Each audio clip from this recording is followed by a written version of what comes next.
శ్రీరాముడు మరణించే సమయంలో ఆంజనేయ స్వామి ఎక్కడో ఉన్నాడో తెలుసా? ఆంజనేయుడు శ్రీరామునికి నమ్మిన బంటు. రాముని పాదాల వద్దే ఎప్పుడూ ఉండే హనుమంతుడు ఆయన అవతారం చాలించే సమయంలో హనుమంతుడు ఆయన దగ్గర లేడట. ఆ సమయంలో కూడా అక్కడ ఉంటే ఆయనకు మరణం సంభవించి ఉండేది కాదని ఋషులు చెబుతున్నారు. పురాణాల ప్రకారం రాముడు కాలం చేసే సమయంలో హనుమంతుడు ఎక్కడ ఉన్నాడు, అసలు ఎక్కడికి వెళ్ళాడు, ఎందుకు వెళ్ళాడో ఈ కథను పూర్తిగా తెలుసుకుందాం. యావత్ జగత్తులో ఏ జీవికైనా ఆయు ప్రమాణాన్ని ఆ బ్రహ్మదేవుడు నిర్దేశిస్తాడు. అందుకే బ్రహ్మ ముహూర్తంలోనే పూజలు చేయాలని పండితులు చెబుతూ ఉంటారు.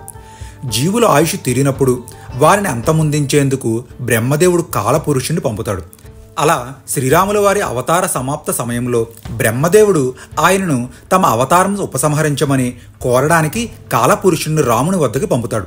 శ్రీరాముడు కూడా తాను చెప్పిన దశవర్ష సహస్రాన్ని దశవర్ష శతాని అనగా 11,000 సంవత్సరాల రాజ్యపాలన పూర్తి చేసి తన అవతార కార్యం పూర్తి కావడంతో తన స్వధామమైన వైకుంఠం చేరడానికి అనువైన సమయం కోసం చూస్తూ ఉంటారు.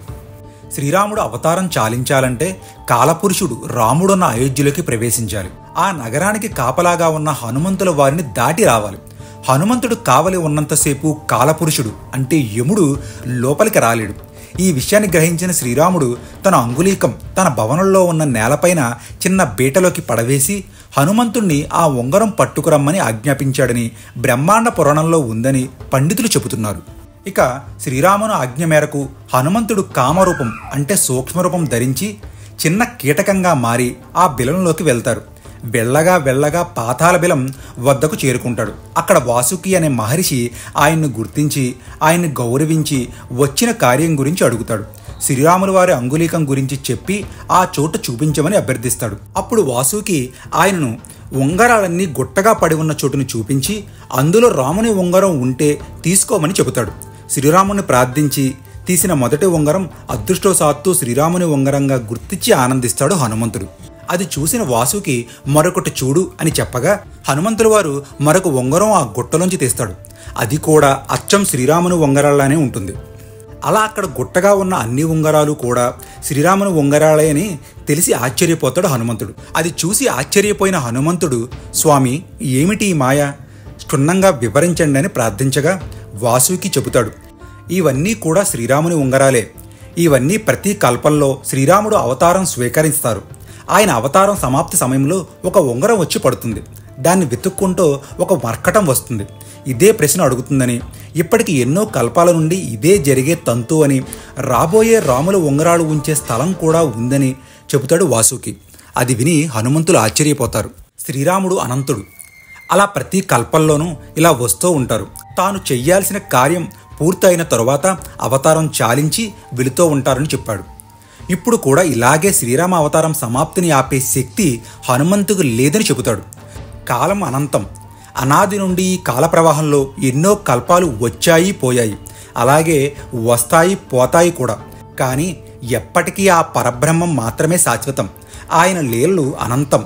ఈ అనంత ప్రవాహంలో ఎన్నో ప్రాణులు పుడతాయి గెడతాయి. వాటి పాపపుణ్యాలు ఆధారంగా మళ్ళీ పుడుతూనే ఉంటాయి.